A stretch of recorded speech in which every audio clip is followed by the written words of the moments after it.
Hey, good morning, and welcome back to Math and Engineering Helpdesk. Today's video, we're going to continue our sequence of videos on solving systems of equations. And today we are going to use the elimination method, which is the third of three methods that are primarily used to solve systems of equations. So again, when we're solving systems of equations, we are trying to find a value for x and a value for y that will work simultaneously in both of the equations present within the system. So here's our first system, and what we're going to do today is we're going to go over how to do the elimination method. So here's our first system, and we have negative x plus 2y equals 5, and we have x plus y equals 7. So a fairly straightforward system.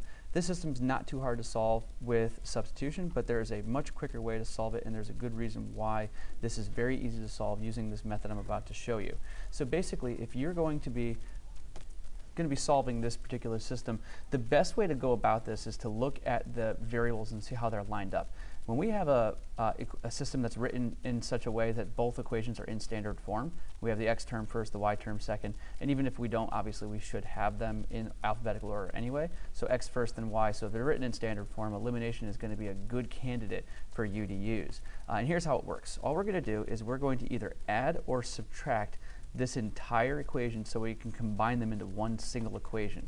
And in this case, it'll work perfectly if I were to add both of these. And here's why. If I were to say, well, if I consider this equation, I add these together because this and this, these can be combined, this and this can be combined, this and this can be combined, we'll still get a true statement as long as we are adding the same thing to each term from each equation. So of course it makes sense. Two equations that are true added together will become another third true equation. And the benefit here is, look, it's negative x plus x. So if I add negative x and x, that's 0x or nothing, right? So I'm just going to write 0x for now. And then 2y plus y is 3y. And then 5 plus 7 is 12, right? So with this particular sum now becomes, very easy to determine what one of the solutions is. Because 0x, well, that's just nothing, right? So we can ignore that particular term and eliminate that variable out of our system for now. With 3y equaling 12, that means that y is going to equal 4. So see how quickly we were able to arrive at 1/2 of our solution just by eliminating the x term and combining these into a single equation. Y equals 4, and then we can come back here and plug in, let's say the second equation is probably easiest to plug in for, right? X plus 4 equals 7. That's a one-stepper right there. X would equal 3. So our solution is 3, 4, right? So that is, look how fast I did that system using this elimination method. By combining these equations into one single equation, we get rid of one of the variables, solve for the second one, and then use that second variable to plug into one of the equations to solve for the first variable. So elimination can be done pretty quickly, 3, 4. Of course, we always want to make sure we check our answers, so let's switch over to our Desmos, and let's go negative x plus 2y equals 5, and x plus y equals 7, and we will see that there's the intersection of the 2 points, and our solution is 3, 4, which is what we just found. So our solution checks out. Okay, let's try another system. So here we have another system that's written in such a nice way that elimination is pretty straightforward to do. We have x minus 2y equals 7. We have 3x plus 2y equals 13. Well, once again, notice that when I add these particular equations into a single, and you could subtract as well if subtraction is workable. Just be careful, of course, when you're subtraction that you respect the signs and make sure you write the correct signs. But anyway, adding these is going to work perfectly. Why? Because look at the y terms. I've got a negative 2 coefficient on this equation. I've got a positive 2 coefficient on this equation. And as you know, if I add two opposite numbers, they're going to cancel out and become 0. So if I write the solution here, so x plus 3x equals 4x plus 0y, and I don't have to write the 0y if I don't want to. I can just write a blank space there, but I'm just writing for this video that, you know, what you get when you add these two equations. So once again, 0y, well, that cancels, that's gone. So 4x equals 20, and then what do we get here? X equals 5, right? So if we divide by 4 on both sides, we get x equals 5.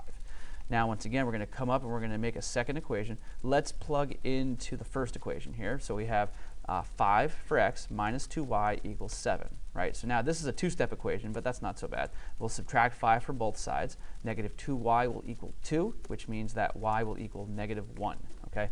And which makes sense because we're dividing by negative 2. So our solution here is 5, negative 1, okay? Now, let's once again plug in to Desmos, and we'll get the two equations here. We have x minus 2y equals, I forgot that one, 7, and 3x plus 2y equals 13. Okay, and let's turn off the other two equations so we don't get too confused. Here's our solution right here, 5 comma negative 1. And 5 comma negative 1 is what we found over here. So once again, our system solution is correct. And once again, see how fast we're getting these solutions once we kind of combine these into one. So elimination makes a great shortcut method when equations are written in standard form. Okay, now let's try a third system. Now here we have a system that's written, and when I noticed that if I try to add these two equations, I would get 8x plus y equals 26. So unfortunately, that doesn't help me to combine the equations as written. However, there is a strategy that we can still employ to utilize the elimination method. If I notice that if I've got two terms that have opposite signs, there's a way that I can make the second equation have the same opposite coefficient as this. So, and obviously there's a couple of ways to go about this. You could multiply one equation by a number, which is what we're going to see to do. We also might possibly multiply both equations by separate numbers to get opposite terms. So the elimination method is not going to be sort of apparent right away for a lot of these systems, but for this particular case, let's just show you how it would work. So negative 2y and positive y are opposite sign terms. If I want to get this term here to look like this term is opposite, this would need a 2. Well, how do I get a 2 attached to a y? What I do is I multiply by 2. So I'm going to take this entire equation and I'm going to multiply the entire equation by 2. And the reason this is okay is because multiplying one equation by a number on both sides, as long as we apply it to both sides, that equation will still be true. So that relationship will still be true. So instead of 3x plus y, we're going to write 6x plus 2y equals 14. Okay? So now that is our second equation in our system, that instead of using the first equation, right? So first equation, excuse me, and the second equation, we'll use this one. So let's go ahead now and see that we can now combine these particular equations by adding, right? So let's add the first and our new second equation. So 5x and 6x is 11x. The negative 2y and the positive 2y will be 0y, and then this will equal 33. Okay? And then once again, we can cross out our 0y. And again, you don't have to write that. I'm just writing this for the video. 11x will equal 33, so x will equal 3. Now that x equals 3, let's plug into this. It looks like the second equation is going to be a little better for us to solve because y is by itself. So 3 times 3 plus y equals 7, which means 9 plus y equals 7, which means y equals negative 2. Okay, so solving that particular equation. So our solution here is 3 comma negative 2. Okay, once again, let's go over to Desmos. 5x minus 2y equals 19 is our first equation. 5x minus 2y equals 19. And then our second equation, we're going to use the original second equation, but I'll show you also 3x plus y equals 7. And then here's our intersection. Our intersection of these two equations is 3 comma negative 2, which is the solution we got. Now, just to show you and prove to you that it's okay to do what I just did, which is multiply both sides by 2, if I were to type in 6x plus 2y equals 14, I would get the exact same line as 3x plus y equals 7. So just to show you, there's that equation. There's my intersection. Same thing, right? So it doesn't matter which of these two I turn on. I can turn on this one and get the same line, or I can turn on this one and get the same line. So having those two representations of the same equation by having a common factor thrown in there, that line still results in the same line. So don't worry about having an alternative form of the same equation written. It does help. Okay, one more system for this video, and that's going to be this one right here. Now, once again, this is one we can solve using elimination, but again, it's not as apparent what we would do to use that. So actually, I'm going to take this equation. We're going to solve this two different ways just to prove to you that we can do that. So let's duplicate this particular. I always forget where my duplicate button is on here. Let's just copy it then. Copy and paste. Okay. Maybe I'm thinking of. I must be thinking of another. Smartboard software. I'm trying to get to have the same one on there. That's all right. Okay. So 2x plus 3y equals 9, 5x minus 4y equals 11. So that's our first system. Let me write it over here again. 2x plus 3y equals 9, 5x minus 4y equals 11. Okay, so we're going to solve both of these systems. We're going to solve them using elimination. We're going to do two different ways. In this one, we're going to cancel out the y's, and over this one, we're going to cancel out the x's, just to show you that we get the same solution both times. So let's take a look at this first one here. So once again, I've got two opposite sign terms, the y's. So it'll be best if I can try to cancel these y's. Well, you might realize that there's no number I can multiply the 3y to get negative 4. And similarly, there's no number I can multiply negative 4 by to get 3, right? At least a nice number. So instead, what we can do is we can use the least common multiple between the absolute values of the numbers. So if we think 3 and 4, we would want to make them 12, right? Because 3 times 4 is 12. So if I want to make this 12, and I make this 12, I'm going to multiply both of these equations by two separate numbers. So if I want to get 3y to be 12, I'm going to multiply both this equation by 4. And if I want to get this equation to look like 12, I'm going to multiply this equation by 3. Okay, and once again, this is okay because it's still the same equation. Even if I throw a common factor into the equation, I still get the same true statement, or I still get a true statement. And the relationships between the variables is still preserved. So this will be 8x plus 12y equals 36. Let me throw some spaces in there just for readability. And this is going to be 15x minus 12y equals 33. Okay, so now that we have our sort of a same system, just rewritten, we're going to add these equations next. And we're going to get a new statement with the eliminated y values. This is going to be 23x plus 0y. Once again, you don't have to write that when you're in practice, equals 69. So, with 0y equaling nothing, 23x equals 69 means we're going to divide by 23 on both sides, and 69 divided by 23 equals 3. So the solution here is x equals 3.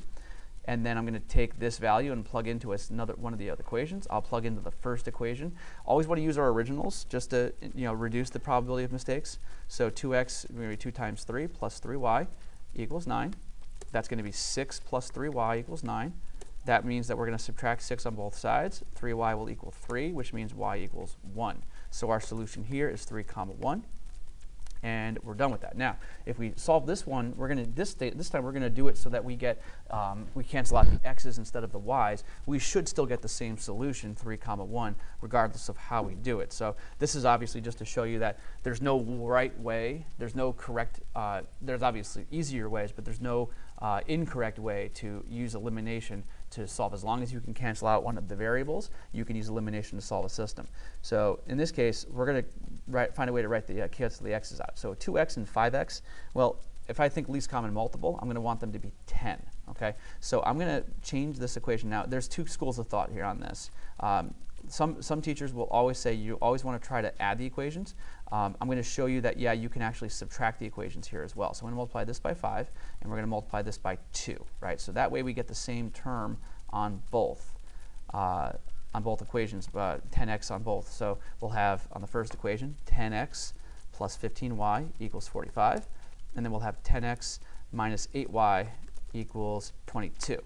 All right, now we could, of course, had done -2 here and got the same thing, but we're going to subtract. So again, I'm going to show you that, yeah, you can subtract the equations as well, but do be careful because you have to be very aware of signs and be comfortable using integer operations just to make sure that you don't make any mathematical errors that way.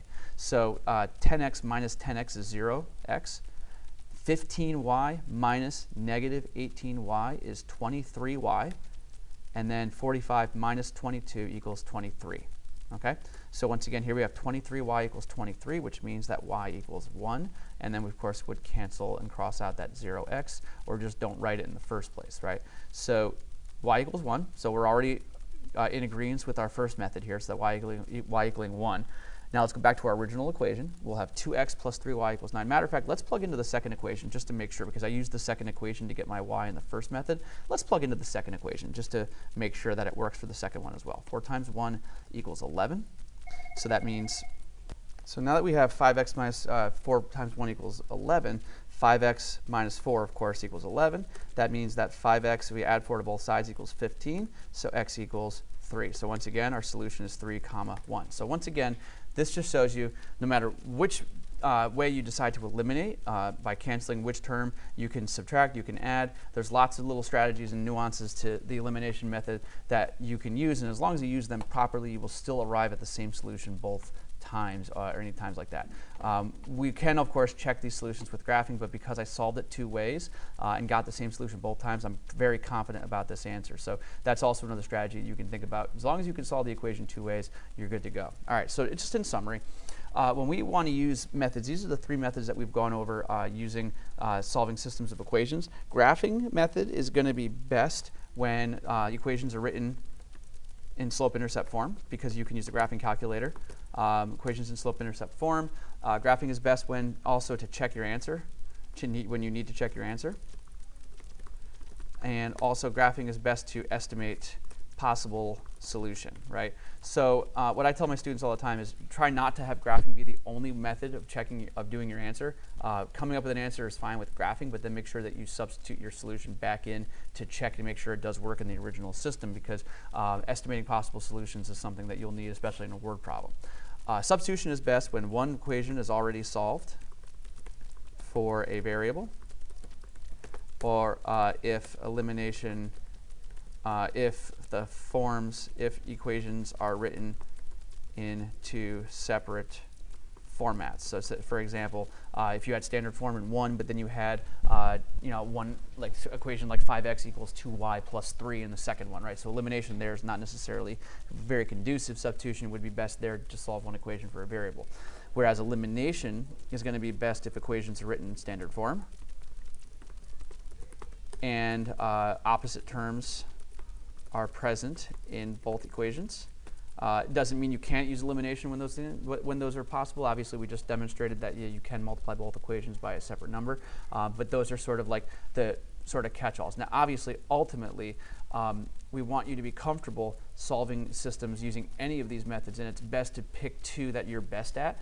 If you have a graphing calculator and you can consistently demonstrate the ability to put systems into the calculator by solving for y if you're using the calculator, or just putting the equation as is into Desmos.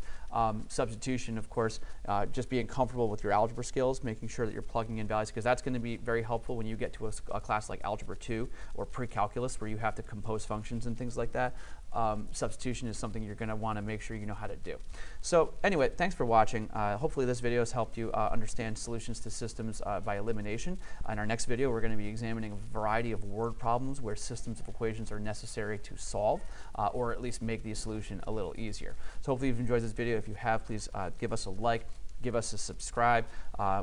We appreciate the support of the channel, and I hope that you have a wonderful day, and don't forget to be awesome.